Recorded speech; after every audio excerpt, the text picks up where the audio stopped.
चलिए शुरू करते हैं। हेलो वेलकम, देख रहे हैं एडवांस फिजिक्स एकेडमी। ये जो सीरीज चल रहा है 2026 बोर्ड प्रिपरेशन जो ले रहे हैं फिजिक्स के, उनके लिए है। और हाल ही में जिनका प्री बोर्ड है वो भी देख सकते हैं, क्योंकि ये फिजिक्स न्यूमेरिकल 2026 फिजिक्स का बेस्ट न्यूमेरिकल मैं लाया हूँ क्लास 12 फिजिक्स के लिए। और ये जो सीरीज का आज जो वीडियो आया है आपके सामने, ये आया है इलेक्ट्रिक चार्जेस एंड फील्ड्स के ऊपर। Electric and charge and field का बहुत ही टफ चैप्टर है, न्यूमेरिकल सॉल्व करना उतना ही टफ होता है। लेकिन मैं यहां से जो जितने भी न्यूमेरिकल करवाऊंगा, ज्यादा नहीं, सिर्फ 9 न्यूमेरिकल मैं यहां से करवाऊंगा। उसी में से आपको यहां से पूरा कॉन्सेप्ट समझ में आ जाएगा, कैसे करना है, कैसे न्यूमेरिकल सॉल्व करना है। तो चलिए देरी ना करते हुए शुरू करते हैं आज का video. Physics numerical class 12 physics electric charges and field के ऊपर आज का टॉपिक। तो पहला जो क्वेश्चन यहां से बताया है, plot a graph showing the variation of Coulomb force F versus 1 by r square, where r is the distance between the two charges of each of the pair of charges, जिसका value दिया गया है 1 and 2 microcoulomb and 2 and -3 microcoulomb. Interpret the graph obtained. अब देखो यहां से जो इसको सॉल्व करना है, तो तुम्हें दो फोर्स का अलग अलग वैल्यू निकालना है, क्योंकि ये दो एक मिलके एक दो बन रहे हैं और ये दो बनके एक फोर्स क्रिएट कर रहे हैं। तो पहला जो दिया है 1 माइक्रोकूलम और 2 माइक्रोकूलम, उसके लिए जो F1 है, तो F1 का वैल्यू क्या आएगा? F इक्वल टू हमें क्या पता है, Q1 Q2 by R square. अगर K को कांस्टेंट मान ले तो Q1 Q2 by R square. तो ये 1 माइक्रोकूलम जो है, इसको हमने Q1 मान लिया। 1 माइक्रोकूलम मतलब 1 इंटू 10⁻⁶। ठीक है, तो डेफिनेटली लिख दिया यहां पर। और दूसरा है Q2, तो उसी तरह 2 माइक्रोकूलम, तो लिख दो 2 इंटू 10⁻⁶ कूलम हो गया। के का वैल्यू कांस्टेंट होता है 9 इंटू 10⁹ डेफिनेटली। और डिस्टेंस है, डिस्टेंस को हमें पता ही नहीं, डिस्टेंस तो दिया नहीं, हमें ग्राफ में रिप्रेजेंट करना है। तो ये वैल्यू को अगर यहां पर पुट कर दो तो ऐसा इक्वेशन आके आएगा। देखो 9 के का value 9 into 10⁹ Q1 Q2 by R square. इसे सॉल्व करोगे तो ये वैल्यू निकल के आएगा 0.018 बाई आर स्क्वायर। अब देखो ये जो दो है, ये F2 के लिए है, ये तो F1 बन गया। F2 के लिए 2 माइक्रोकूलम 3 -3 माइक्रोकूलम। सिमिलरली यहां पर 2 और 3 माइक्रोकूलम का वैल्यू कूलम में कन्वर्ट करो। K का वैल्यू दिया है 9 इंटू 10⁹, ये Q1 ये Q2 और आर स्क्वायर। इसको अगर प्लॉट करें तो क्या वैल्यू निकल के आएगा? 0.054 बाई आर स्क्वायर। अब देखो ये पॉजिटिव में वैल्यू है, नेगेटिव में वैल्यू है। तो XY अगर कोऑर्डिनेट ड्रॉ करें तो ये पॉजिटिव वाला क्या आएगा? स्लोप ऐसे आएगा। और यहां पर स्लोप भी कितना है? 0.018, ये तो निकाल चुके हो तुम लोग। और नीचे वाला क्या आएगा? नेगेटिव, तो ये यहां आएगा। और इसका स्लोप क्या आएगा? 0.054। तो ये दो प्लॉट तुमको ड्रॉ करने होते हैं, क्योंकि ये तुम्हें बताया गया है क्वेश्चन में कि draw the plots, draw the graphs. Here positive slope describe the force is repulsive in nature, मतलब पॉजिटिव स्लोप बोल रहा है कि रिपल्सिव नेचर में है, और नेगेटिव स्लोप बोल रहा है कि अट्रैक्टिव नेचर में है। ये आखिरी लाइन तुमको जरूर लिखना है, क्योंकि ये पॉजिटिव स्लोप क्या बता रहा है, नेगेटिव स्लोप क्या बता रहा है, अगर तुमको पता ही नहीं और ये क्वेश्चन भी ऐड कर दे उसके साथ तो दिक्कत आ जाएगा, वही ना। तो ये क्वेश्चन जो था बहुत बढ़िया क्वेश्चन था, आशा करता हूं इसको समझ में आएगा। अगर ये क्वेश्चन तुम्हें कुछ प्रॉब्लम दे रहा है या फिर समझ में नहीं आ रहा है, तो एक बार वापस इस वीडियो को बैक करके देख लो, आसानी से समझ में आ जाएगा। सिर्फ 9 problem electric field and charges में से सारे खत्म, पूरी सिलेबस तुम्हारे हाथ में आ जाएगा। चलिए क्वेश्चन नंबर 2 की तरफ बढ़ते हैं। Given a uniform electric field E equals to दिया गया है 5 इंटू 10⁻3, डेफिनेटली न्यूटन पर कूलम में, आई एक्सिस की तरफ। Find the flux of this field through a square of 10 centimetre. Square of 10 centimetre CGS में एसआई में कन्वर्ट करना है। ये सारे चीज देखते रहिए, क्योंकि जितने भी न्यूमेरिकल होते हैं उसमें यूनिट कन्वर्सन करके सारे को एसआई यूनिट में लाना पड़ता है। Okay, on a holes plane whose plane is parallel to the YZ plane, YZ plane के साथ पैरेलल है, ये भी मेन कीवर्ड है। What would be the flux through the same square if it make an angle 30 degree with the x axis? ये अगर 30 degree x axis के साथ एंगल बनाए तो इसका फ्लक्स कितना है? तो गिवन डेटा में क्या है, ये E दिया गया है पक्का, ओके, A दिया गया है एरिया, ओके, इसको मीटर स्क्वायर में कन्वर्ट कर लिए, ओके। तो देखो ये इसको हमेशा देखना है कि सीजीएस में से एसआई यूनिट में कैसे तुमको निकालना है, ओके आ गया। अब फ्लक्स का फॉर्मूला क्या है? फ्लक्स का फॉर्मूला है ई ए कॉस थीटा। फ्लक्स पता है ना क्या है? अगर किसी यूनिट एरिया में से इलेक्ट्रिक लाइन ऑफ फोर्स को अगर ड्रॉ कर दो और उसके साथ जो एंगल बनते हैं, डेफिनेटली ए और ई के, ये ई क्या है इलेक्ट्रिक फील्ड, ए क्या है एरिया, तो अगर थीटा एंगल बनते हैं तो इसको बोलते हैं फ्लक्स। तो फाई क्या होता है? E dot A. हमें लिख रहा हूं यहां पर phi equal to E dot A, dot product मतलब कॉस, तो आएगा क्या? ये कॉस थीटा। अगर ये थ्योरी वाला पोर्शन तुम्हारा प्रॉब्लम है तो थ्योरी पोर्शन को थोड़ा अच्छा बनाने की कोशिश करो, क्योंकि सारे जो न्यूमेरिकल होते हैं बेस्ड होते हैं थ्योरी के ऊपर। तो ये बन गया ये कॉस थीटा। तो फर्स्ट केस में नॉर्मली हम पुट कर देंगे थीटा को 0 लेके, तो कॉस 0 कितना आएगा? 1। फ्लक्स कितना आएगा? वैल्यू बिठाओ, डेफिनेटली कॉस 0 अगर 1 हुआ तो ये ई कितना है दिया गया है यहां पर, ए कितना है हम लोग निकाल चुके हैं मीटर स्क्वायर में, तो ये बन गया। अब एंगल जब सेकेंड कंडीशन में 30 डिग्री आता है तो क्या आएगा? देखो यहां एक्सिस के साथ एक्सिस के साथ 30 डिग्री प्लेन बना रहा है, तो ये एंगल कितना आएगा? 90 माइनस 30। ये याद रखना, angle of the square plane with X axis को बताया गया है 30, तो यहां थीटा का वैल्यू आएगा 90 माइनस 30, हमेशा याद रखना 60 डिग्री आएगा, ठीक है? तो प्लेन के साथ, तो ये उसका फ्लक्स का फॉर्मूला क्या होगा? ये कॉस थीटा, तो ई का वैल्यू बिठा दिया, ए का वैल्यू बिठा दिया, और कॉस कितना आएगा? 60। कॉस 60 मतलब हाफ, तो इसको कैलकुलेशन करके हमने निकाल लिया फ्लक्स का वैल्यू। फ्लक्स का यूनिट क्या होता है? न्यूटन मीटर स्क्वायर पर कूलम। ये बहुत ही इंपॉर्टेंट टारगेट मैथ है, मैं जो दे रहा हूं बहुत इंपॉर्टेंट मैथ है। अच्छे से इसको स्क्रीनशॉट ले लो, उसके बाद इसको अपने नोटबुक में कॉपी करके प्रैक्टिस जरूर कर लेना। एक बार प्रैक्टिस करने से नहीं आएगा, ज्यादा प्रैक्टिस करना पड़ेगा। चलो बढ़ते हैं क्वेश्चन नंबर 3 की तरफ। Star 5 star problem, VVVI problem, 5 star problem. चलो देखते हैं question number 3। Two charge spherical conductor जिसका रेडी दिया है R1 R2 are connected by a conducting wire acquired the charge Q1 Q2 respectively. Find the ratio of the surface charge density. Surface charge density मतलब sigma, sigma मतलब Q by A, Q मतलब charge और A is the area. ये surface charge density sigma 1 sigma 2 का ratio निकालने को बोला है with respect to their radii, मतलब सरफेस चार्ज डेंसिटी और रेडियस का जो रिलेशन है उसको तुम्हें यहां से निकालना पड़ेगा। देखो टू चार्ज का जो रेडियस दिया है, पहले जो स्फीयर है उसका R1, दूसरे का R2, और जो कनेक्टेड किया है ना, ऐसे दो चार्ज को अगर कनेक्टेड कर दो ना तो ये R1 रेडियस, ये R2 बन गया। और यहां पर क्या आएगा? Q1 Q2 चार्ज दिया है, Q1 Q2 कनेक्टेड बाय। तो ये हम एक फॉर्मूला जरूर लिख सकते हैं यहां से, एक मिनट ओके चलो। तो यहां से एक फॉर्मूला लिख सकते हैं V। पोटेंशियल का फॉर्मूला क्या होता है? 1/4πε0 Q बाई R। तुम्हें पता ही होगा, पोटेंशियल जब चैप्टर हमने डिस्कस किए थे 1/4πε0 Q बाई R होता है। तो यहां पर क्या आ गया? स्फीयर 1 की जगह पोटेंशियल, तो दोनों ही में कॉमन पोटेंशियल रहेगा, ये याद रखना, दोनों स्फीयर में कॉमन पोटेंशियल रहेगा। कनेक्टेड है बाय वायर मतलब ये कॉमन पोटेंशियल में है। तो ये Q बाई R1 आ गया पहले स्फीयर का, Q2 बाई R2 आ गया दूसरे स्फीयर का, दोनों ही पोटेंशियल सेम है तो V भी आ गया। तो दोनों इक्वेशन दोनों सेम हुए, तो इसको अगर हमने बिठा दिया तो ये क्या क्या होगा? तो 1/4πε0 1/4πε0 कट जाएगा, तो ये पोर्शन अगर कट गया तो क्या आ जाएगा? Q1 by R1 equal to Q2 by R2, ये आ जाएगा। तो यहां से हमने मॉडिफाई करके Q1 by Q2 equal to R1 by R2 निकाल लिया। ओके, इतना तक मैंने इक्वेशन नंबर 1 दे दिया, बहुत ही अच्छा। अब देखो सरफेस चार्ज डेंसिटी क्या होता है, मैंने बताया Q by A, surface charge density Q by A होता है, ठीक है। Q यहां से जो पहले वाला स्फीयर था Q1 ले लिया, A तो इसका एरिया क्या होगा स्फीयर का?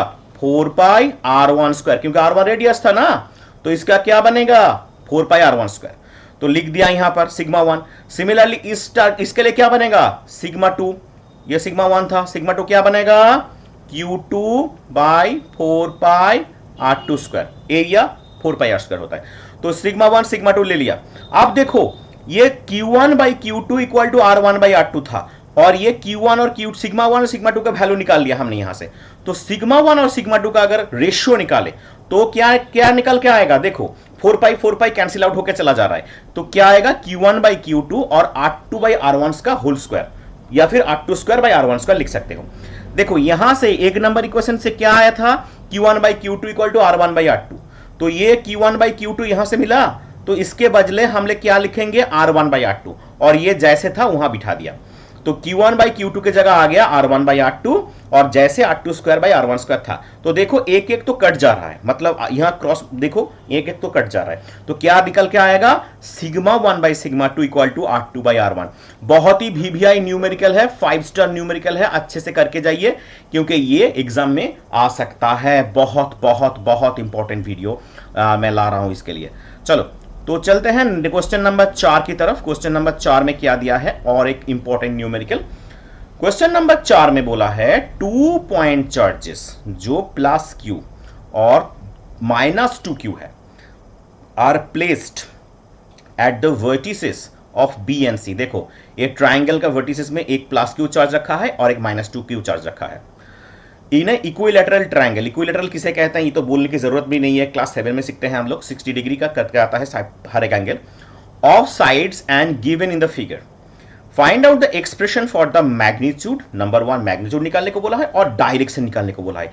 ये भी स्टार रेटेड प्रॉब्लम है, मैं तुमको ये मार्किंग कर रहा हूं। चलो तो मैग्नीट्यूड कैसे निकाले, देखो ये माइनस Q चार्ज है, ये प्लस Q चार्ज है, तो ए पॉइंट पे जो हमने एक टेस्ट चार्ज को रख दिया, तो ये प्लस Q चार्ज क्या करेगा, इसको रिपल्सन के बाहर की तरफ खींचेगा, और ये क्या करेगा, अंदर की तरफ खींचेगा। तो यहां पर क्या बनेगा, ये इलेक्ट्रिक फील्ड नेट बन जाएगा।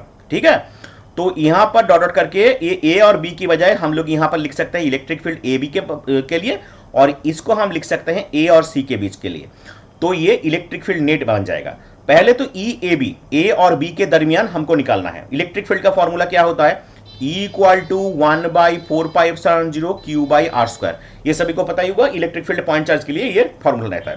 तो 1 by 4πε0 Q by A square. अभी क्या है, तो यहां पर डिस्टेंस हमने ले लिया a। ठीक है, तो चल इसका वैल्यू हमने निकाल लिया। अब ई ए सी का वैल्यू देखो, वो भी क्या है, ये 2Q चार्ज दिया गया है, तो ये Q2, यहां पर Q था, यहां पर 2Q बिठाओ, तो यहां पर 2Q अगर बिठाओगे तो इलेक्ट्रिक फील्ड आ जाएगा 2E।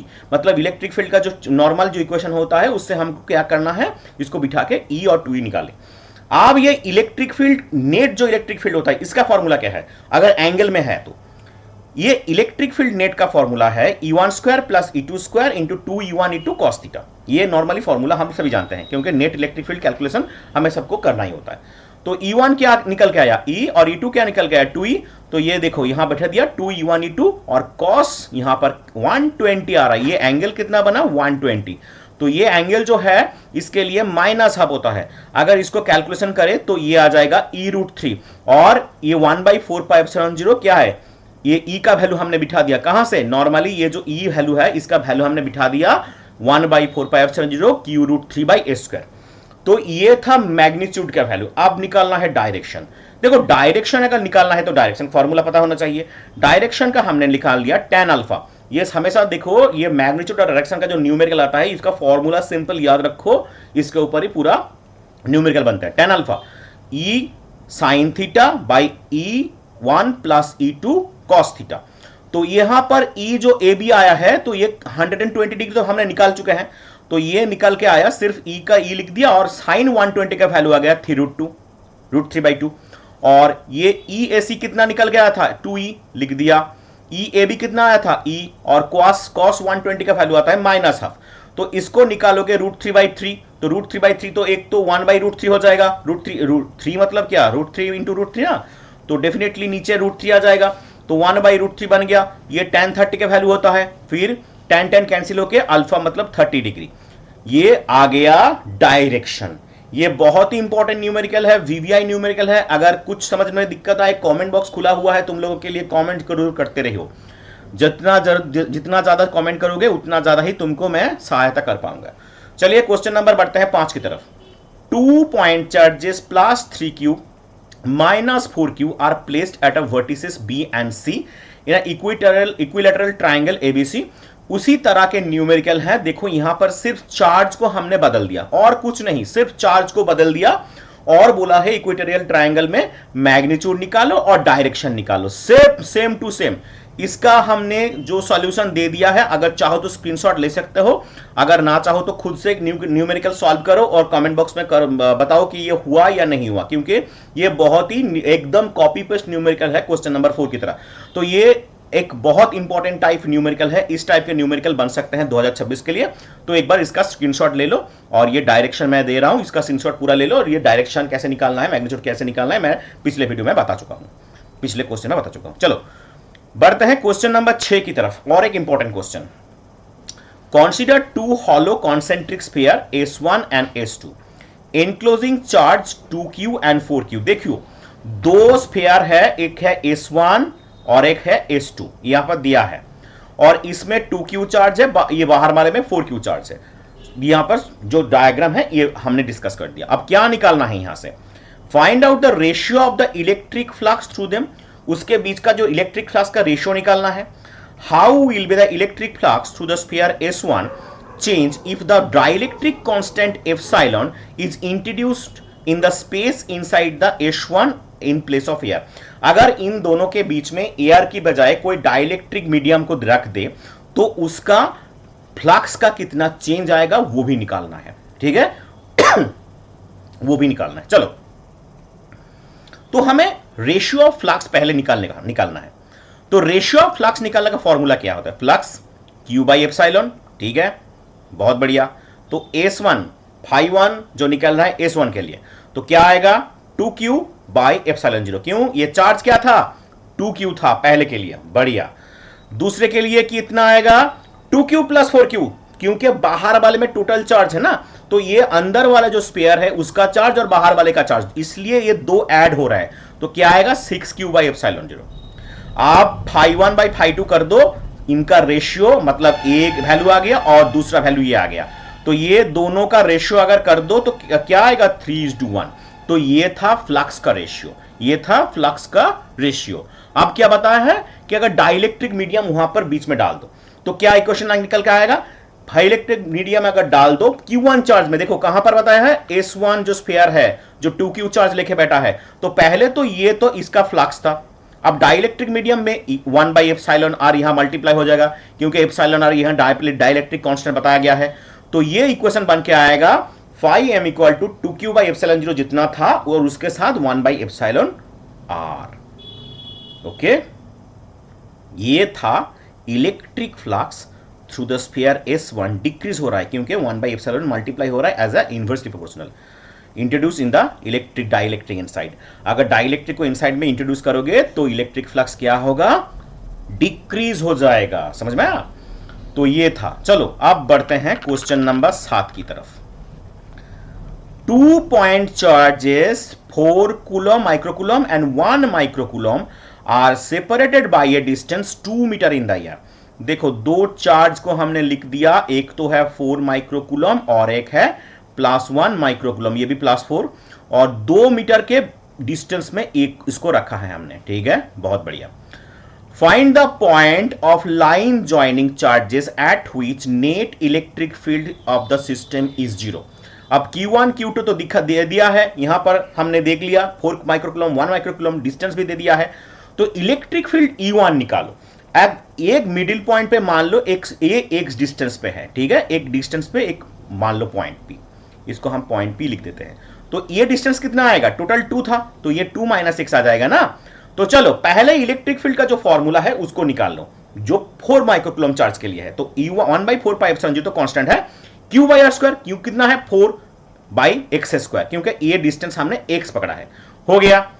अब E2 कितना आएगा, वही वाला formula 1 by 4 pi epsilon 0 constant 4 by 2 - x का होल स्क्वायर, क्योंकि डिस्टेंस कितना आया 2 - x। अब ये सिर्फ 4 तुमने कंडीशन में लिख दिया, क्योंकि 4 क्यों आ रहा है, अभी तो ये 1 माइक्रोकुलम के लिए था ना। देखो फॉर्मूला क्या था, Q1 Q2 दो चार्जेस थे तो 4 × 1 या फिर 1 × 4, दोनों ही तो 4 आएंगे ना, तो इसलिए हमने डायरेक्ट यहां पर 4 लिख दिया, ठीक है। तो ये 2 नंबर इक्वेशन आ गए। अब इन दोनों को हम इक्वल करेंगे, तो ये लेफ्ट वाला इक्वेशन और ये राइट वाला equation 1 by 4 pi 1 by 4 pi epsilon 0 तो कैंसिल आउट। तो 4 बाई x square equal to 1 by 2 - x का होल स्क्वायर, इसको हम कैलकुलेट करेंगे सिंपली मैथमेटिकल फॉर्मूला जैसे तुम सॉल्व करते हो अलजेब्रा में, वही लगाओ और x का वैल्यू निकालो तो आएगा 4/3 metre. So at this point the net electric field of the system is zero, अर्थात इसका जो वैल्यू है ये x का है, यहां पर मान लिया था इलेक्ट्रिक फील्ड जीरो है, तो ये पॉइंट कहां पर ये बैठा हुआ है, ये 4/3 मीटर के पास में है, मतलब ये 4/3 मीटर में ही है। तो दोनों का बीच में जो डिफरेंस था 2 मीटर था, और किस पॉइंट पे इलेक्ट्रिक फील्ड जीरो आएगा ये पता करना था, तो हमने ऐसे निकाला है। बहुत बहुत वीवीआई न्यूमेरिकल, फिर से बता रहा हूं, ये 4 माइक्रोकूलम 1 माइक्रोकूलम, एक बीच में एक पॉइंट मैंने मान लिया P, दोनों का डिस्टेंस था 2 मीटर, तो 2 मीटर के मैं ये 4 माइक्रोकूलम से एक डिस्टेंस पे मान लेता हूं कि इलेक्ट्रिक फील्ड जीरो है, तो ये एक डिस्टेंस बन गया, और ये क्या बन गया 2 - x। तो अब ये इलेक्ट्रिक फील्ड E1 निकालो, इलेक्ट्रिक फील्ड E2 निकालो, उसका सोल्यूशन कर डालो और x का वैल्यू निकालो, दोनों को इक्वल करके आ गया। बहुत ही आसान है। चलो क्वेश्चन नंबर 8 की तरफ।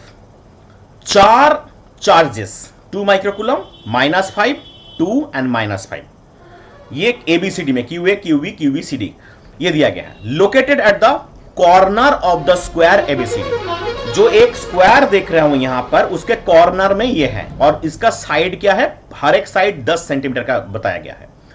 What is the force on a charge of 1 microcoulomb placed at the centre of the charge. देखो ये सेंटर है, सेंटर में 1 माइक्रोकूलम को चार्ज लगाया है, तो उसके लिए इसका फोर्स कितना आएगा ये निकालना है। देखो बहुत ही VVVI न्यूमेरिकल है, क्योंकि ये बहुत बार तुम्हारे बुक्स में पाओगे, प्रीवियस ईयर्स में पाओ जाओगे। तो QABCD हमने लिख लिया, और बीच वाला सेंटर जो है उसमें चार्ज है 1 माइक्रोकूलम। अब देखो ABCD हमने डायगोनल को ऐड कर दिया। डायगोनल कौन से है, AC और BD। Okay good. तो AO कितना बनेगा, A से AO तक, मतलब ये डिस्टेंस कितना आएगा, हाफ ऑफ AC ना, क्योंकि A और C तो डायगोनल है, तो हाफ ऑफ AC। तो हाफ ऑफ AC का कैसे वैल्यू निकाल ले, साइड दिया गया 10, तो square root of 10 plus square root of 10, मतलब 10 स्क्वायर प्लस 10 स्क्वायर, तो ये आ गया AO। तो क्या आएगा 10√2, 10√2, इसको हमने x पकड़ लिया।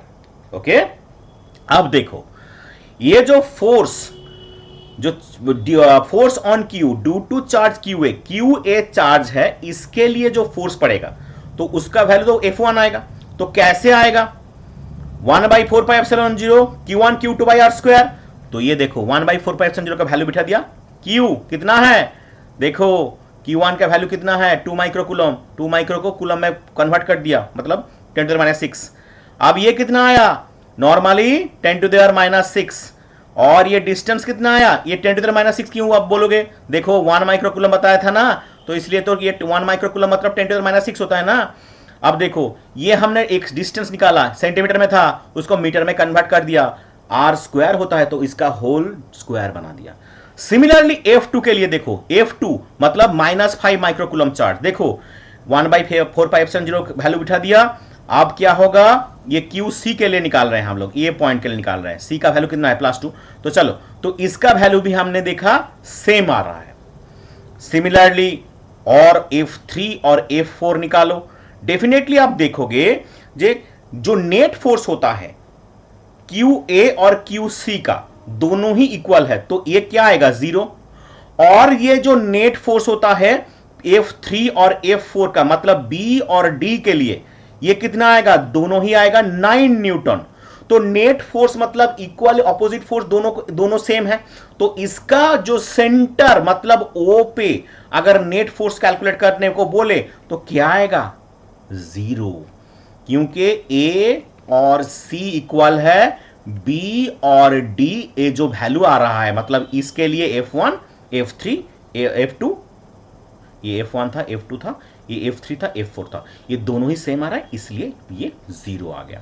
ठीक है, इसलिए ये 0 आ गया। चलो बढ़ते हैं क्वेश्चन नंबर 9 की तरफ। 9 में क्या क्वेश्चन दिया है, देखो, a point charge +10 microcoulomb at a distance 5 centimetre directly above the centre of the square of a side 10 centimetre. देखो 10 सेंटीमीटर करके स्क्वायर दिया है, उससे 5 सेंटीमीटर ऊपर, 5 सेंटीमीटर ऊपर एक 10 माइक्रोकूलम का चार्ज है। बढ़िया, so figure what is the magnitude and electric flux through the centre. चलो निकाल लेना है इसको, बहुत इंपॉर्टेंट फॉर्मूला है।